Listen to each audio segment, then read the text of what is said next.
You're tuned in to The Last Radio Show. Hello and welcome to The Last Radio Show. I'm John Lynch. I'm Jenn Reilly. And this is a show where we talk about all kinds of stuff, news, history, pop culture, whatever we feel like. Yeah. And, you know, I thought today we might talk about mathematics a little bit, about counting. Oh, that sounds fun. Are you good at math?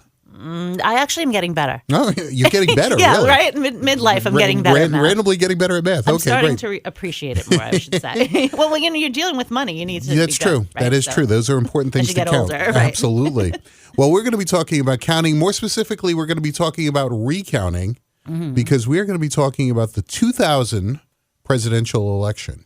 Oh, it's the 25th anniversary. The so 25th why not? anniversary, sure. You know, now we hear a lot of stuff about elections being stolen and things going funny with the counting and the voting and all this kind of stuff, and a lot of people complaining. Won't mention any names, Right. But this has been going on for a long time. Actually, throughout U.S. history, there have been controversies around elections, and when the 2000 election happened, and of course that was Al Gore, the vice president at the time under Bill Clinton, running against George W. Bush, the son of George H.W. Bush, who was at the time governor of Texas. They were running against each other in the 2000 election. When this recount happened, it seemed like this was going to be like the big thing of our lifetime. Right. It was going to be like this defining event, like, oh, do you remember the 2000 election? Do you remember all this stuff going on? And then lots of other things happened after that that completely kind of almost erased it. You never really hear anything about this. No. But this was huge. This decided who the president of the United States was. Yeah. So going back to 2000, how much do you remember about the election of 2000? I'm telling you, not much. I had to really dig in there. And I do remember the Chads. Was that the hanging Chads, pregnant Chads? That was another term that came from it. That's the first time I ever heard I never knew what a Chad was. Nobody knew what a Chad was. Yeah, Butterfly ballot, that was another thing people brought up. We'll talk about that in a little bit. But so just a little bit of background. So Bill Clinton was coming at the end of his terms as president. You can only run 2 times and serve at 2 times as president. So he was coming to the end of his term.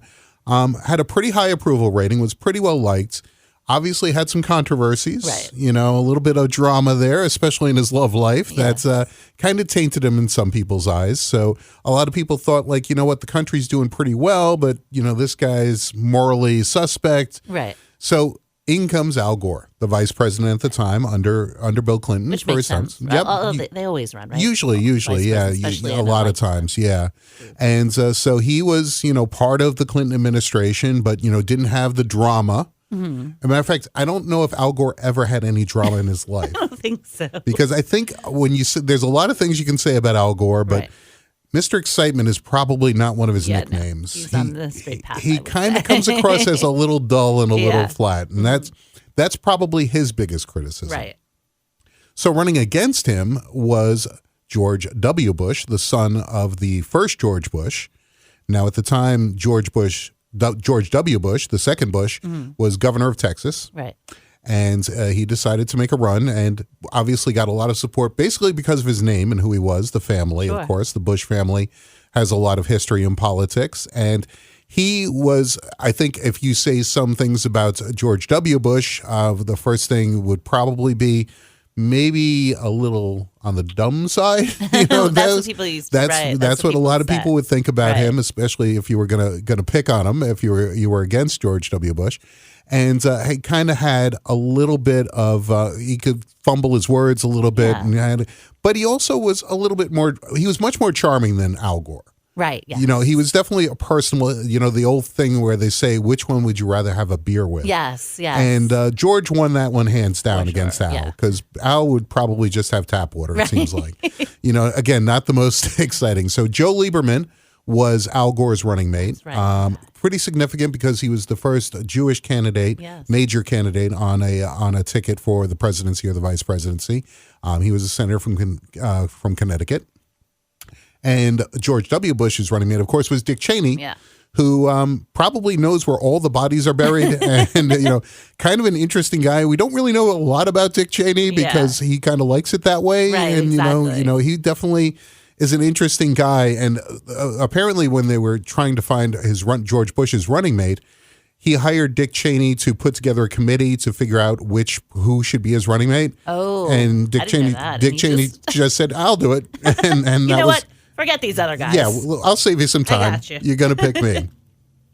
So the election comes up, and at first it looked like Al Gore was going to go in on the momentum of a good economy and good feelings, but then Bush did pretty well on the campaign. They had some debates. There was some interesting things during the campaign that always comes up. I don't remember. There was the Al Gore invented the internet was one of the big ones, because he made a statement and where he never said he invented the internet, but he basically, in a very much more boring way, said, and again very Al Gore-ish to be boring, that he was on the committee in Congress that allowed the internet to go forward. Oh, okay. So, but people kind of twisted his words that he's bragging about this kind of thing. Right. And of course, Al Gore, the other thing outside of maybe not being the most exciting person, the other thing he's known for is environmental causes. Yes, of course, he wrote Earth in the Balance, which Yeah. was really kind of at the forefront of global warming and all this kind of stuff. And if you didn't believe in global warming, you kind of put him off as a kook. Right. George W. Bush, again comes from the oil town, so he was, had the backing of big oil, and of course, again, the family connections through the Republican Party. Right. So the election comes down to election day, as it always does, and they have the votes, they count the votes, and they counted the votes, and nobody knew who won. First of all, what was the difference? Well, basically, it came down to the state of Florida. Okay. A lot of the states were very, very close. Yeah. A lot of the states. And Al Gore did win the popular vote. Yes. More people voted for Al Gore than George W. Bush, but it all comes down to the Electoral College, of course. Yeah. And basically, the Florida count decided the election. Now, when all was said and done at the end of the recounts and everything, the difference in votes was 537. 500? 537 votes. That is the official tally of Florida, that was the difference. So did they pinpoint that to a district too? Because they pinpointed it to a couple of districts, and this is where a lot of the controversy goes on. So on election night, you know how the networks always call states and say, we can now call this state for George Bush, we can call this state for Al Gore, and it's always this big thing. They actually, at one point, several of the major networks called Florida for Al Gore. Right. They said that he won the state. Wow, that's surprising. What's interesting about Florida, if you look at Florida on the map, of course, Florida has the Panhandle. Mm-hmm. So the Panhandle is actually in a different time zone than the rest of the state. Oh, right. So there's an hour difference. So when they first called Florida, most of the polls in Florida were closed, but part of the Panhandle still had 10 minutes to go. Oh, right. So a lot of Republicans, now you're not supposed to call a state until the polls are closed, obviously. A lot of Republicans said, hey, if somebody's sitting at home getting ready to go out and vote, I don't know who's waiting for the last 10 minutes to go out and vote, but it's possible. Yeah. They're going to see this and not bother, because they think that we lost. So they actually took back that and then never called it for a month after that. Because they couldn't. Because they couldn't at this point. Now, another thing that's pretty interesting about Florida, and a lot of, how we always talk about Florida as all the wacky things going on. Right. This is kind of where it started. Right. This was kind of the genesis of that, the Florida man. Right. And there's other things that had happened in Florida in the late 90s and early 2000s that kind of gave it that reputation. But this was a circus. It was really kind of crazy. And so the vote was less than 1%, so that automatically triggers a recount in Florida. Okay. So when they started doing the recount, that's when things really got out of control. And so we went about a month, a little over a month actually, without knowing who won the election. Yeah. It wasn't until the beginning of December. So now, of course, everybody was talking about this. And this was a big thing on, on the monologues of all the late night TV. There were all these kind of jokes, and they were, we talked about the Chads and the butterfly ballots, all these things that are coming into the public consciousness. Now, what's interesting about the state of Florida, at the time, the governor of Florida was a gentleman named Jeb Bush. Oh, yes. Right. Who happens to be the brother of George Bush and the son of the other George Bush. So that obviously gave the Bushes a pretty good advantage, you would think. Right. And all the judges and all the officials who were making calls were appointed by Jeb Bush. Right. So Gore had an uphill battle of with this stuff going on. But so there's appeals going on, And then there's all these different recounts going on. There's still overseas ballots coming in. Again, we're talking about just a few hundred votes. That's insane. How did they vote in Florida? I don't remember. That was an issue too, right? We had these big machines when we had these big machines. Right? You know, it's different. It's different in every county. Right. It's different in every area. You know, they had punch cards. Right. And that's where the chads were. You basically, instead, like here, we usually fill in a circle. Now we do, right? Yeah, now it's fill in a circle. Used to be pull a lever. Yeah, that was my favorite. I don't know why the they lever got rid was of that. cool, and It that seemed to be felt like you were doing something. It did. But you had to punch the holes out in these punch cards, and then I guess they put them through a computer and they read the holes. But that's where the chads come in. Yeah. The little bit that comes out when you punch it, that's called a chad. And it didn't come out, or it was hanging off of it. Some of them, you know, if you don't punch it after, there might be like a little bit still hanging on the out of it. And then the pregnant chad was just one that was kind of like punched, but it didn't like pop at all, you know, kind of. So it looked kind of pregnant on the other side. So did they add those in, or they didn't? Or that was the big debate. That was the big debate. They? Should they or shouldn't they? Were they mistakes? And they couldn't just have a recount in Florida because that would not be. No, right. There was. I mean, a revote. A revote. There was a talk of doing that. Yeah, but that seems like then you're having Florida decide the whole election. Exactly, and then that would just have been insane. Yeah, you know, because obviously they would have been dumping money into there and canvassing the thing. Now there were other controversies too. I mentioned the butterfly ballots in a couple of counties. They had what they call the butterfly ballot. It opened like a book, and the punch thing was in the center. Okay. So you had some names on the left side, some names on the right side, and it was kind of weird because they didn't quite line up. Oh. So you could think you look at the left and punch the thing near it, and you're actually voting for the person who's on the right side. I mean, we can't get this together, really. It seems like it's way more complicated than it should be. Right. And so there was a couple of counties where there was Pat Buchanan was running as an independent candidate, and he's I believe he's still alive actually, but he's a very right wing candidate. Yeah. And there was several liberal counties that were voting that Pat Buchanan did quite well in, but on these butterfly chads, you could get Al Gore and Pat Buchanan mixed up pretty easily. So a lot of people feel that this was a screw up, that people were meant to vote for Al Gore, but actually voted for Pat Buchanan. Oh, I don't remember that part. Yeah, this was a big deal. So they did not vote for Bush in this scenario. Right. Like, just, exactly. So. But Al Gore did not get the vote that he should have, in theory. And some of the people who put forth this theory included Pat Buchanan himself. He's like, yeah, people weren't voting for me there.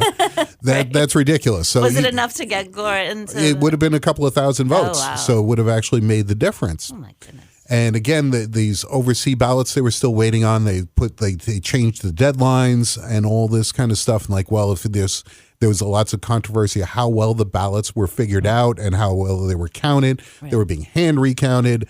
Very, very, very wacky stuff going on. So this was going on, and the other person who became kind of a celebrity at this point was Katherine Harris. Okay. Now, she was the Secretary of State of Florida. Okay. And she basically got to decide the election in a lot of ways. She basically, got to say when the recount would start, when the recount would stop. Oh. All of this was through her office. Now, she was the Secretary of State of Jeb Bush. Okay. She was also in charge of the George Bush campaign in Florida. Oh. So a tremendous conflict of interest. She was the co-chair of the campaign. You would think that they would have like an independent. They would have had out of Washington, right? So that's where all the lawsuits come in. Sure. So there was lawsuits and countersuits and going back and forth, and people were suing each other like crazy. And Gore was saying this was unfair, and Bush was saying, well, we shouldn't be doing the recount anyway, blah, blah, blah. And so all through it, I will say the two of them, Al Gore and George Bush, they did kind of stay above it. Right. They just said, let the process play through. They were both trying to be presidential, which, obviously one of them was going to be president. Yes. And, wanted to keep their hands as clean as possible and at being this point. presidential 25 years ago had a different Much different than it does now, yes. Yes. So, it's like a cage match these days. Could you imagine this going on this past election, something similar to this? No, that's why whatever it was, I was like, just let it be a landslide so we could be done. Exactly. My goodness, that would be insane. Exactly. But so this was going on for over a month. They were doing this recount. Now, the other controversy involved Ralph Nader. Ralph Nader was another independent candidate running for president. A lot of people used to like him. After this election, people didn't like him quite as much because Ralph Nader was an environmental, I guess, activist, you could say. He went after companies. He went after the automotive industry for unsafe cars. Right. You know, he actually made Al Gore look not environmental enough. Yes. You know, the guy who wrote Earth in the Balance, this guy was actually more extreme then. Right. So, you know, it's kind of interesting that, you know, they were running against each other. Now, Ralph Nader got 2.7% of the vote nationally, which is a lot. Okay. You know, that's quite a few votes. And in Florida, he got 22,000 votes. In New Hampshire, in Florida, he got 97,000 votes. Okay. And in New Hampshire, which was decided by less than 7,000 votes for George Bush, he got 20. I told you there was going to be math. Yeah. He got 22,000 votes. So the assumption is if he was not running, most, if not all of those votes would have went to Al Gore. Right. And Al Gore would have won 2 more states and easily won the election, actually. But I always feel bad for the third-party candidate because of that. I understand it, but I just feel like then no one else is allowed to run ever. They're trying to make a point, and usually it's for very specific things. Right. You know, it's the Green. He ran on the Green Party, right? So it was environmental, you know. And Pat Buchanan again was another third-party candidate, or I guess since there's more than one, we have to say third and fourth and fifth party candidates because there were several people running. But those 2 candidates did have a significant impact on this election, even though they didn't get a ton of votes. Right. So the recount goes on and on and on and on. And every day there's like another press conference that's going on. And one of the things that was interesting was there was the flag controversy. Oh. So at one point, and I don't know which one of the candidates it started, but let's say it started with Al Gore. He did a press conference, and he's standing on a podium, and behind him is an American flag. Okay. So the next day, George Bush does a press conference. He has 2 American flags behind him. The next time Al Gore does a press conference, he's got 10 flags behind him. And it was just ridiculous because it was so obvious that they were trying to just outdo each other with the number of flags behind them. And there is one picture, I think it's of Bush, if I'm not mistaken, where there must be 100 flags behind him. It's just rows and rows of American flags where he's doing this press conference. So I'm like nostalgic for that time, actually. It's like, oh, how sweet. It was a simpler time, you know, I guess. So but cute. Even though as crazy as it was, again, there was a bit of civility. Now, that's not to say people weren't arguing about it. Oh, for sure. And there were protests going on. And you could see when you see like the recount headquarters, there was people outside holding signs, you know, Gore won, Bush won, you know, and they actually kept them like there was 2 groups. Like if you're for this guy, you go here. If you're for this guy, it's like a wedding. Are you a friend of the bride or the groom? You go to one side. But also the big thing too was this was before social media was really a thing. Right. You know, the internet did exist at this point. I do remember getting emails from friends of mine saying like, "Oh, this happened. This is kind of what you would see posted on X right now or other social medias." Right. But it wasn't like it is now, where everybody's just instantly posting something about these things. Yeah, constant, right. But like you said, it was a simpler time. It was a simpler time, I have to say. Right. So they finally figured out the counting, and then, you know, like I said, 537 votes decided instead, you know, they say every vote matters. I mean, this was definitely an election, at least in that one state where every vote mattered. Right. And so Al Gore conceded, and George W. Bush became president. Dick Cheney became vice president. Right. And so this, again, was like this whole big thing. And then in the first few months of George W. Bush's George W. George, I know, I'm getting confused with myself. George H.W. Bush's dad, okay. George W. Bush is the younger. Right. The first few months of his presidency were kind of uneventful. Right. You know, kind of, you know, all right, you know, he's doing what he's doing. Just recovering from that whole thing, too. I do remember there was a controversy when they moved into, like, the White House and George Bush's people came in and took over for Bill Clinton's people. Because Bill Clinton was the incumbent, obviously, at this point. When they got there, all the computers, they had removed the W's because George W. Bush. So they actually popped the little keys off for the W. Oh, just as kind of a prank kind of thing, I guess. Oh, that's funny. But they had to get all new W's for all the keyboards in the White House. So the staff had that. So that was kind of maybe a little catty, maybe right, a little, you know. But, kind of funny, so yeah. That was the big controversy in the very early days of his presidency. Sure, yeah. So again, this seemed like it was going to be like the biggest thing ever that ever happened. Yeah. And then, a few months later, September 11th happens in 2001. Yeah. And it becomes, nobody ever talked about it again, after that. Obviously, that was a monumental changing thing, and the Bush presidency became defined by that and by the war in Iraq after that, which, kind of was related, but maybe shouldn't have been related to it. And it was obviously very controversial through his presidency. He won re-election, but that was he was running against John Kerry in 2004. That was a very close election too. Right. And that actually just came down to the state of Ohio. Oh, really? Yeah, Ohio was very close, and they didn't call Ohio till the next day. It only lasted a day. Okay. But they were still counting votes in Ohio for a while, and not again. That was what everybody kind of thought. I think exactly. Everybody kind of thought that, but George Bush won Ohio and won the election. Right. And there's controversies about that because there's definitely a lot of issues in that campaign, but that was a whole other thing. But George Bush obviously got a boost in popularity after September 11th because of the way things were handled. Yeah. Most people supported him at that point until the Iraq thing kind of got out of control, which wasn't until his second term, really. Right. But there was momentum. Like, what we need this guy because he was at the he held things together when we went through this dark term. And we also have to be on the same side. Yep, exactly. But then as the war in Iraq went on, that kind of eroded. Right. And then, of course, Bush was at the end of his 2 terms, and then we had Barack Obama win the election. Yeah. And then after that, some other stuff happened. But. So you know what? Like, they're so funny because I'm reading this book about you go like different lives, different things you could have chosen, like different decisions, and then you get to visit these alternate lives. It's really fascinating. Right. And I think that this would be such a good idea for a book. Like, had this president won, like, and just to see the world this way. And, right? Isn't that fantastic? It's very interesting because. There's a whole theory that there's like for every decision there's a parallel universe out there somewhere.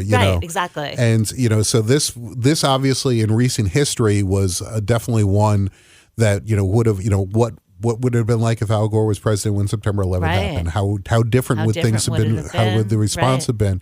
It's interesting. You don't know. It's definitely maybe it wouldn't have happened. Who knows? Maybe there would have been the policies would have been different and things would have maybe something would have changed that would have prevented it. Who knows? You don't know. But in my book, actually, it doesn't matter your choices because everything is the same in every life. So, so at least we can pull it back and say everything happens the same way. You end up in the same place sooner or later. Right. But what's interesting, and I mentioned earlier how there were like a lot of emails floating around and stuff. After 9/11 happened, I remember there was this chain email that I had with some friends of mine that talked about that. Remember Oliver North? There was the Iran-Contra hearings and stuff like that.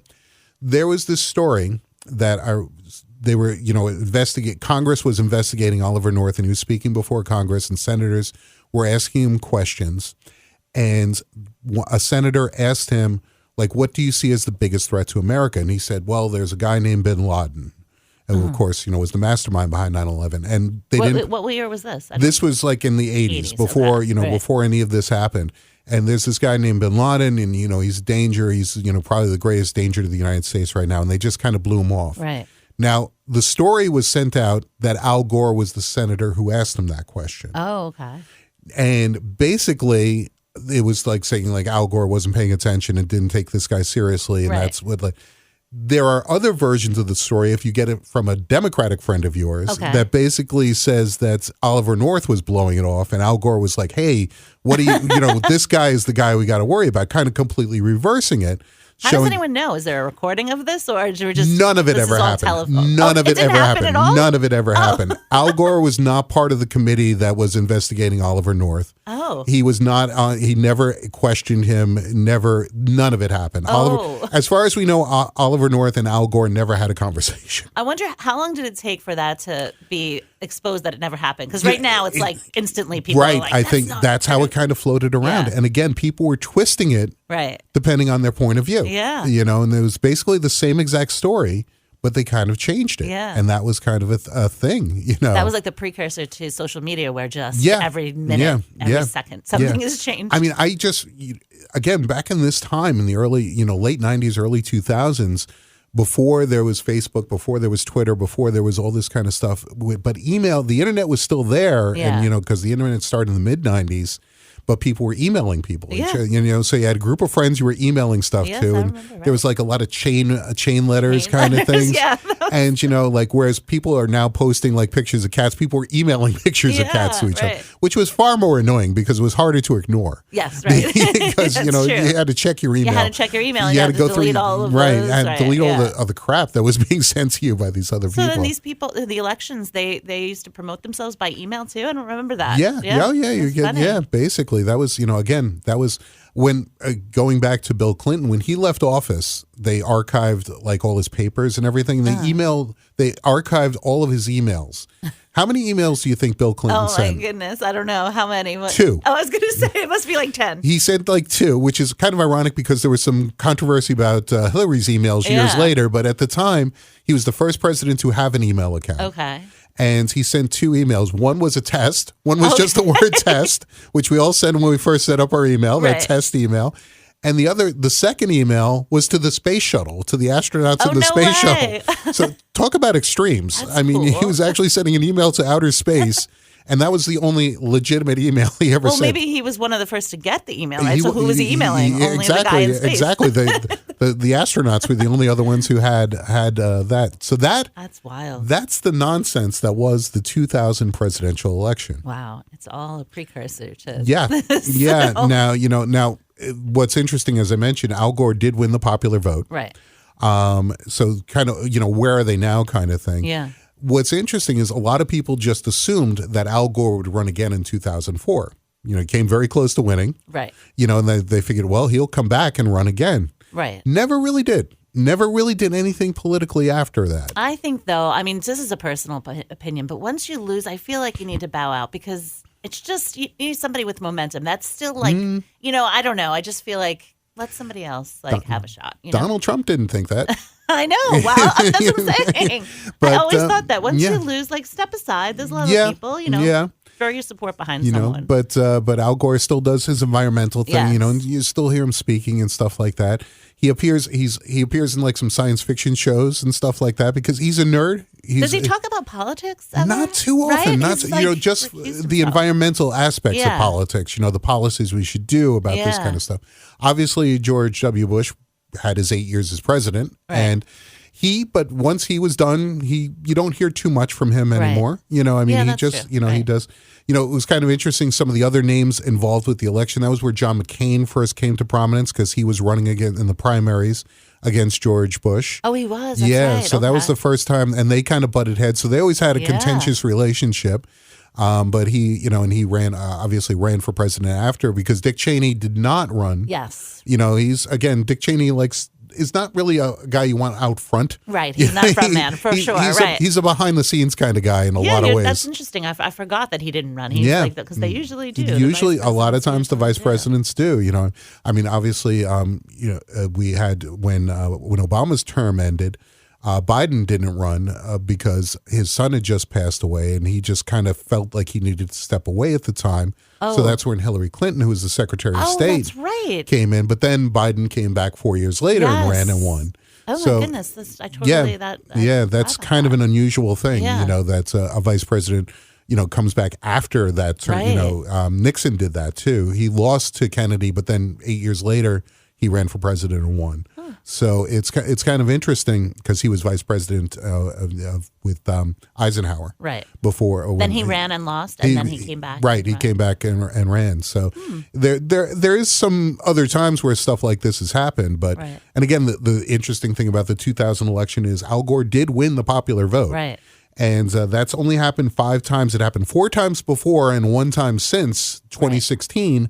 Hillary Clinton actually won the popular vote. Yes, and again, that was controversial at the time, too, that people were talking about that and Russian interference. And then, the 2000 election was stolen, according to, to Donald Trump. So it's so frustrating because I'm like, as of the one thing, can we just get that right? Like, that's the thing that just... Right. I always think like the elections. I don't even want to think about conspiracies because I'm like, if that's a conspiracy, then I don't even know what to do. Right, like, right. If we can't figure this part out, if we can't get the vote right, it's just it's challenging for sure. So that's the story of the 2000 election. Thank you for the nice walk down memory lane. A little bit of one night. It's it was definitely a different time. It's funny. It seemed like it was crazy at the time. Yeah.